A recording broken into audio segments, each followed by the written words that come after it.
नमस्कार, मी डॉक्टर अभिजित मुगळीकर, मधुमेह तज्ज्ञ लातूर.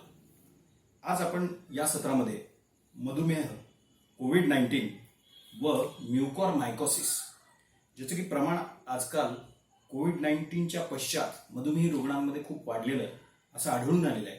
या संदर्भात थोडीशी चर्चा करू, तसेच शास्त्रोक्त माहिती सुद्धा जाणून घेऊया. आता असं अनुभवास आलेलं आहे मागच्या 1-1.5 वर्षापासून की कोविड-19चं किंवा कोरोनाचं इन्फेक्शन हे मधुमेही रुग्णांना सगळ्यात जास्त होतं. मी असं म्हणणार नाही की मधुमेही रुग्ण हे जास्त किंवा मधुमेही रुग्णांना कोविड-19 होण्याची शक्यता ही जास्त आहे. तसं तर सगळ्यांनाच कोविड-19 किंवा कोरोनाचं इन्फेक्शन होण्याची शक्यता आहे, पण मधुमेही रुग्णांना होण्याची शक्यता जास्त. याचं कारणच असं की त्यांची प्रतिकारशक्ती थोडीशी कमी असते. पण जर तुम्ही फिजिकल डिस्टन्सिंग पाळलं नाही, मास्कचा वापर केला नाही आणि हँड सॅनिटायझेशन किंवा हाताची स्वच्छता जर पाळली नाही, तर नक्कीच प्रत्येकालाच कोविड-19चा धोका हा आहेच. पण त्यातल्या त्यात मधुमेही रुग्णांना प्रतिकारक शक्ती कमी असल्यामुळे आणि जर तुमचा मधुमेह नियंत्रित नसेल किंवा रक्तातलं साखरेचं प्रमाण जर नियंत्रित नसेल, तर होण्याची शक्यता ही खूप जास्त आहे. तसेच मागच्या 1-1.5 वर्षामध्ये हे सुद्धा आढळून आलेलं आहे की कोविड-19चे इन्फेक्शन झाल्यानंतर मधुमेही रुग्णांच्या रक्तातलं साखरेच्या प्रमाणात साधारणपणे वाढ झालेली आढळून आली. पण ही झालेली वाढ ही केवळ कोविड-19 मध्ये वापरण्यात आलेल्या औषधांमुळेच नव्हे, तर त्या इन्फेक्शनमुळे आणि त्याच प्रकारे तो जो स्ट्रेस आहे किंवा तो जो ताणतणाव आहे, या दोन्ही गोष्टींमुळे रक्तातलं साखरेचं प्रमाण हे वाढलेलं दिसतं. पण हे प्रत्येकच मधुमेही रुग्णात दिसतं का? तर असं नाही. बऱ्याचशा मधुमेही रुग्णांमध्ये रक्तातलं साखरेचं प्रमाण हे नियंत्रित सुद्धा असतं, परंतु बऱ्याचशा पेशंट्समध्ये किंवा बऱ्याचशा मधुमेही रुग्णांमध्ये रक्तातलं साखरेचं प्रमाण कोविड-19च्या इन्फेक्शनमुळे हे वाढलेलं दिसतं. आणि हे रक्तातलं साखरेचं प्रमाण त्या इन्फेक्शनमध्ये, त्या पिरियडमध्ये हे नियंत्रित ठेवणं हे तेवढंच गरजेचं आहे. त्याचबरोबर कोविड-19च्या पश्चात म्हणजे ते इन्फेक्शन झाल्यानंतरच्या वेळी सुद्धा तुम्ही रक्तातलं साखरेचं प्रमाण, मधुमेही रुग्णांनी रक्तातलं साखरेचं प्रमाण नियंत्रित ठेवणं हे गरजेचं आहे. आणि हे जर नियंत्रित नाही ठेवलं तर म्युकॉरमायकोसिस किंवा ब्लॅक फंगस किंवा काळी बुरशी यासारखे ऑपॉर्च्युनिस्टिक इन्फेक्शन किंवा ज्याला आम्ही असं म्हणतो की संधी साधू इन्फेक्शन हे दिसतात. पण केवळ जर तुम्ही रक्तातलं साखरेचं प्रमाण नियंत्रित ठेवलं, मधुमेह जर नियंत्रित ठेवला, तर नक्कीच हे होणारे कोविड-19 पश्चातचे इन्फेक्शन म्युकॉरमायकोसिस सारखे आपण त्याचा प्रतिबंध करू शकतो, आपण त्याला टाळू शकतो. आता मागील 1-1.5 वर्षामध्ये हे सुद्धा निदर्शनास आलेलं आहे की कोविड-19चं इन्फेक्शन झाल्यानंतर, कोरोनाचं इन्फेक्शन झाल्यानंतर बऱ्याचशा रुग्णांना मधुमेह झालेला आढळलेला आहे किंवा मधुमेहाचं निदान झालेलं आढळलं.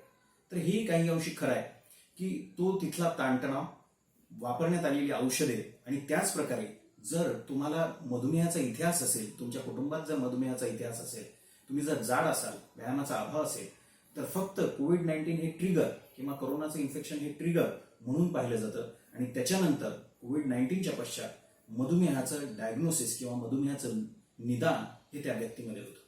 पण अशी जर व्यक्ती असेल की ज्याला कोविड-19च्या इन्फेक्शन नंतर मधुमेह झालेला असेल, तरी त्या रुग्णांनी सुद्धा मधुमेह हा नियंत्रित ठेवणं तितकाच गरजेचं आहे. तर आपण आता थोडक्यात बघूया की हा मधुमेह जर नियंत्रित ठेवलं तर काय फायदे होऊ शकतात कोविड-19 या इन्फेक्शनमध्ये. एक की तुमचं कोविड-19चं इन्फेक्शन पश्चात जे काही ऑपॉर्च्युनिस्टिक इन्फेक्शन किंवा संधी साधू इन्फेक्शन आहे म्युकॉरमायकोसिस सारखे, त्याचा तुम्ही प्रतिबंध करू शकता. दुसरी गोष्ट की तुम्हाला वाटणारा अशक्तपणा हा सुद्धा टाळू शकता. आणि तिसरी गोष्ट, कोविड-19चं इन्फेक्शन ज्यामुळे की तुमच्या शरीरावर दुसऱ्या भागावर सुद्धा जे दुष्परिणाम होणार आहेत, ते सुद्धा तुम्ही जर मधुमेह नियंत्रित ठेवला तर नक्कीच टाळू शकता. तर या ऑपॉर्च्युनिस्टिक इन्फेक्शनमध्ये सगळ्यात महत्वाचं आणि आता सध्या आपण जे बघतोय ते ब्लॅक फंगस किंवा म्युकॉरमायकोसिसचं इन्फेक्शन. तर याची लक्षणं काय, साधारणपणे कशा पद्धतीने ओळखावं की म्युकॉरमायकोसिसचं इन्फेक्शन साधारणपणे कोविड-19 पश्चात झालेलं आहे. जर एखाद्या रुग्णाला डोळ्यातून सारखा पाणी येत असेल, डोळे लाल होत असतील, डोळे दुखत असतील किंवा नाकाच्या बाजूचा भाग हा सुजलेला असेल किंवा त्या ठिकाणी जर लालसरपणा जाणवत असेल, चेहऱ्यावरचा एखादा भाग हा जर बधीरपणा जाणवत असेल त्या चेहऱ्याच्या एखाद्या भागावर तरी सुद्धा, किंवा बऱ्याच जणांचे दात हालतात किंवा दात लूज होतात, अशी जर लक्षणे आढळली, ताप असेल, तुम्हाला चालताना दम धाप लागत असेल, कोविड-19 पश्चात म्हणजे तुमचे निदान झालेलं आहे, तुम्हाला ट्रीटमेंट मिळालेली आहे आणि डिस्चार्ज मिळाल्यानंतर जर तुम्हाला अशी लक्षणे आढळली तर तुम्ही ताबडतोब तुमच्या मधुमेह तज्ज्ञाचा सल्ला घेणं गरजेचं आहे आणि त्यानुसारच एखाद्या दंतवैद्यकाला म्हणजेच डेंटिस्टला किंवा कान नाक घशाच्या डॉक्टर्सना किंवा ऑप्थॅल्मॉलॉजिस्ट किंवा डोळ्याच्या डॉक्टरना दाखवून लागलीच ट्रीटमेंट सुरू करणं गरजेचं आहे।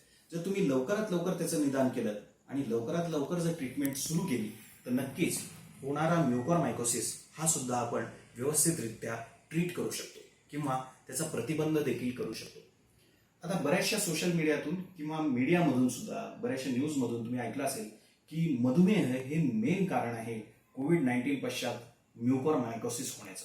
पण असं जरी असेल तरी तुम्ही हे सुद्धा पाहिलं असेल की बरेचसे मधुमेही रुग्ण ज्यांना की कोविड-19 झाला होता तरी सुद्धा त्यांना कोविड-19च्या पश्चात म्युकॉरमायकोसिस किंवा ब्लॅक फंगस किंवा काळी बुरशी याचं इन्फेक्शन झालेलं नाही। का झालेलं नाहीये? त्याचं कारणच असं आहे की त्यांनी त्यांचा मधुमेह हा नियंत्रित ठेवला होता।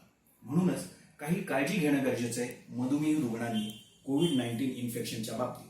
कुठलं तर इन्फेक्शन होऊ न देणे यासाठी PMS म्हणजेच फिजिकल डिस्टन्सिंग, स्वच्छ मास्कचा वापर आणि हँड सॅनिटायझेशन हे जर 3 वापरलेत, याचा त्रिसूत्रीचा वापर केला तर नक्कीच तुम्हाला कोरोनाचं इन्फेक्शन होणार नाही। आणि कोरोनाचं इन्फेक्शन नाही झालं तर म्युकॉरमायकोसिस किंवा ब्लॅक फंगसचा कोविड-19 पश्चातचा जे फंगस इन्फेक्शनचं किंवा ऑपॉर्च्युनिस्टिक इन्फेक्शनचा चान्स किंवा रिस्क आहे ती सुद्धा कमी होईल। पण अनफॉर्च्युनेटली किंवा दुर्दैवानं एखाद्या मधुमेही रुग्णाला जर कोविड-19चं इन्फेक्शन झालंच तरी सुद्धा त्या कोविड-19च्या इन्फेक्शनमध्ये तुमच्या रक्तातलं साखरेचं प्रमाण हे नियंत्रित ठेवणं गरजेचं आहे आणि त्या पश्चात सुद्धा म्हणजे कोविड-19चं इन्फेक्शन झाल्यानंतर त्याची ट्रीटमेंट संपल्यानंतर तुम्हाला ज्यावेळेस डिस्चार्ज दिला जातो तो डिस्चार्ज दिल्यानंतर सुद्धा जर तुम्हाला इन्सुलिन प्रिस्क्राईब केलं गेलं असेल डॉक्टरांनी तर ते इन्सुलिन वेळच्या वेळेवर घेणं गरजेचं आहे, वेळेच्या वेळेवर तपासणी करून घेणं गरजेचं आहे आणि तुमच्या मधुमेह तज्ज्ञांच्या सल्ल्यानुसार व्यवस्थित औषध गोळ्या आणि तपासण्या करून तुमचा मधुमेह हा नियंत्रित ठेवणं गरजेचं आहे। आणि हे जर नियंत्रित ठेवलं, मधुमेह जर नियंत्रित ठेवलं तर तरी सुद्धा तुम्हाला होणारी रिस्क म्युकॉरमायकोसिस किंवा बाकीचे पोस्ट कोविड ऑपॉर्च्युनिस्टिक इन्फेक्शन हे होण्याचे चान्सेस किंवा होण्याची रिस्क ही कमी होऊ शकते। आणि म्हणूनच कोविड-19 होऊ न देणं म्हणजेच PMS या त्रिसूत्रीचा वापर करणं, अर्थात फिजिकल डिस्टन्सिंग म्हणजे गर्दीची ठिकाणे टाळणे, दुसरी गोष्ट स्वच्छ मास्कचा वापर करणे, मास्क हा वापर करणे हे तर महत्वाचं आहेच आहे, पण स्वच्छ मास्कचा वापर करणे आणि तिसरं म्हणजे हँड सॅनिटायझेशन किंवा सॅनिटायझरचा वापर। ही जर PMS ची त्रिसूत्री वापरलीत तर नक्कीच कोरोनाचं इन्फेक्शन तुम्ही टाळू शकता आणि याचबरोबर लसीकरण सुद्धा तेवढंच महत्वाचं आहे। आता बऱ्याच मधुमेही रुग्णांचा गैरसमज आहे की आम्ही लसीकरण करून घेणं हे गरजेचं आहे किंवा नाही। खरंच गरजेचं आहे। मधुमेही रुग्णांनी सुद्धा आपला मधुमेह नियंत्रित ठेवून मधुमेह तज्ज्ञांचा सल्ला घेऊन त्यानुसार आपलं लसीकरण करून घेणं हे खूप गरजेचं आहे। आणि या सगळ्यांचा जर तुम्ही व्यवस्थितरित्या पालन केलं, तुमचा मधुमेह नियंत्रित ठेवला तर नक्कीच म्युकॉरमायकोसिस किंवा ब्लॅक फंगसला घाबरण्याचं काहीच कारण नाही। तुम्ही त्याचा प्रतिबंध करू शकता आणि दुर्दैवानं समजा एखाद्या पेशंटला असं इन्फेक्शन झालंच तरी सुद्धा लक्षणे आढळल्या जर तुम्ही तज्ज्ञांचा सल्ला घेतला तर नक्कीच त्याची ट्रीटमेंट सुद्धा व्यवस्थितरित्या करू शकता। मी शेवटी एवढंच म्हणेन, मधुमेही नव्हे मधुस्नेही व्हा। धन्यवाद।